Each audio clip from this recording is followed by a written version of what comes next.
हाय दोस्तों, तो मैं आज बात करने वाला हूँ कि ओवरथिंकिंग को कम कैसे किया जाए। क्योंकि ओवरथिंकिंग के कारण ही जितने भी तरह का मेंटल जो डिजीज है, जो मानसिक रोग है, वो होता है। और ये एक बहुत ही मतलब कि अगर किसी को मानसिक रोग हो गया तो वो ज़िंदगी भर हो सकता है तो वो जूझते रह जाता है। क्योंकि ये एक ऐसा जिसका कोई फिजिकली तो कुछ ये चीज़ है नहीं जिसको कोई भी आकर आदमी ठीक कर देगा। या जैसे कि पैर वो टूट गया या बुखार है या दर्द है तो उसको मतलब इस चीज़ को दवा से मतलब खत्म करना बहुत ही आसान होता है। लेकिन जब यही चीज़ मेंटल लेवल पर हो जाए तो ये बहुत ही उम, जो कि हानिकारक हो सकता है, बहुत ही दर्दनाक हो सकता है। तो आजकल जो ज़्यादा वजह है, जिस तरह का जीवन शैली है लोगों का, जिस तरह का खान पान है, जिस तरह का कंपटीशन है, जिस तरह का इन्वायरमेंट है, तो आप देख सकते हैं कि हम लोग को कुछ भी प्योर नहीं मिल रहा है। लेकिन इसके बावजूद भी अगर हम मतलब ओवर थिंकिंग को कैसे रोक पाएँ, क्योंकि ओवर थिंकिंग के कारण आप ना तो कुछ ज़्यादा क्रिटिकल सोच सकते हैं, ना ही कुछ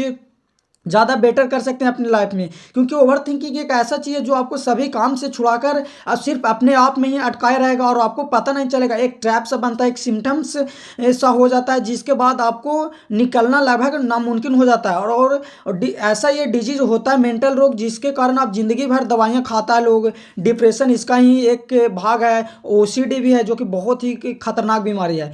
तो अगर हम बात करें कि कुछ भी अगर कुछ भी हुआ है या पास्ट में, तो वो सब जो पास्ट का सिम्टम्स होता है वो हम सोचते रहते हैं, या और कुछ प्रेजेंट में होता है जो हम कहीं ना कहीं जो रियलिटी में नहीं होता है वो हम अपने माइंड में सोचते रहते हैं और अपने आप से बोलते रहते हैं। तो सबसे पहले हमको ये देखना होगा कि हमें अपने आप से बिना वजह के नहीं बोलना है, ना ही बात करना है। क्योंकि देखिए, एक्चुअली भाषा का निर्माण इसलिए किया गया है ताकि हम अपने बातों का आदान प्रदान करें, अपना अपना जो थॉट है, जो अपना विचार है, वो एक दूसरे से साझा करें, ताकि कोई भी काम कर सके, कुछ भी। और आजकल दुनिया में कुछ भी हुआ तो वो थॉट को शेयर करने के कारण ही हुआ।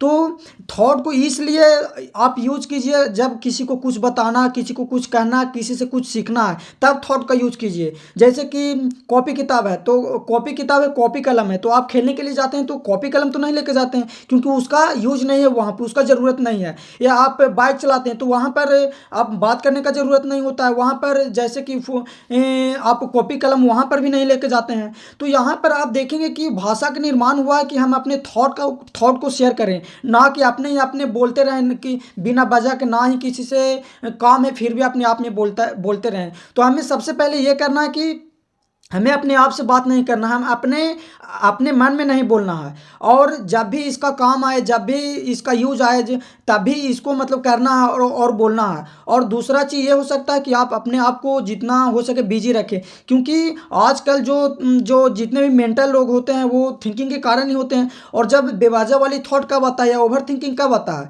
जब हम मतलब कि जब हम बिजी नहीं होते हैं, हम खाली बैठे होते हैं। तो आपको पता होगा कि खाली दिमाग शैतान का घर। तो इसको अगर आपको मतलब कि इस चीज़ से निकलना है तो आपको खाली दिमाग को नहीं रखना, अपने आप को खाली नहीं रखना, अपने आप को किसी न किसी काम में जोड़ना है, किसी न किसी काम को करना है। और जब भी ओवर थिंकिंग आपका ज़्यादा हो रहा हो, आप इससे ज़्यादा परेशान हो रहे हो, तो अपने जो स्थान पे उसको बदलें और ऐसा कुछ करें जो आपका उसमें उसमें आपका ज़्यादा इंटरेस्ट हो, जिसको करने में आपको मज़ा आता है। तो उस चीज़ को आप करिएगा, तो जो आपका इंटरेस्ट है वो काम करिएगा, तो जो बेवजह वाली थॉट रहेगा वो अपने आप ही आना बंद हो जाएगा। और आप पे जो काम रहेगा उसके प्रति आप लगे हुए रहेंगे और आपको रिजल्ट भी मिलेगा। और कहीं ना कहीं और ऐसा नहीं कि ओवर थिंकिंग पूरी तरह से गलत है। ओवर थिंकिंग गलत नहीं, ओवर थिंकिंग सही है। ओवर थिंकिंग कब गलत है, जब हम किसी चीज़ को स्पष्टता के साथ नहीं सोच पाते हैं, सेटिस्फैक्शन के साथ नहीं सोच पाते हैं। कोई चीज़ सोच रहे हैं तो उसमें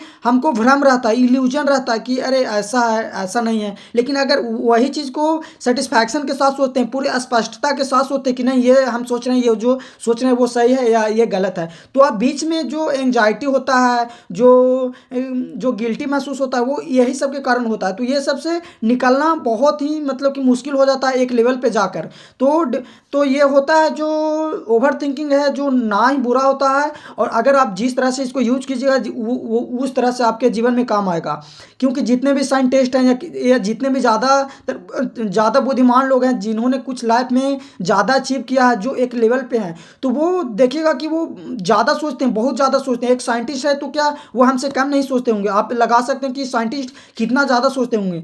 तो ओवरथिंकिंग को आप किस तरह से लेते हैं ये आप पे डिपेंड करता है, ना कि आप उसको सिर्फ़ ये कहें कि नहीं ओवरथिंकिंग बुरा है। ओवरथिंकिंग अच्छा भी होता है, लेकिन अगर स्पष्टता नहीं है, आपको उस चीज़ में क्लैरिटी नहीं है और उस चीज़ को आप सोच रहे हो तो कहीं न कहीं आपको ये दिक्कत करेगी। तो को हम लोग को खुशी तभी मिलती है, थॉट के कारण ही खुशी मिलती है, थॉट के कारण ही हम लोग दुखी होते हैं। तो थॉट को अगर आप सैटिस्फैक्शन के साथ सोचते हैं, किसी चीज़ को सैटिस्फैक्शन के साथ देखते हैं, तभी हम लोग को हमारे अंदर हैप्पीनेस आता है, हमारे अंदर खुशी आता है। तो ये चीज़ बहुत ही इंपॉर्टेंट है जो हमको ओवरथिंकिंग से बचाने के लिए हम लोग को हेल्प करेगा। तो ये बहुत ही ज़्यादा ध्यान देने वाली बात है। और एक ये होता है जो अपने खाना में बदलाव करे, दूसरा होता है एक्सरसाइज होता है, मेडिटेशन होता है। तो ये सब सभी लोग जानते हैं कंपलसरी होता है। तो ये बहुत ही मतलब यूनिक चीज़ है ओवरथिंकिंग को से छुटकारा पाने के लिए।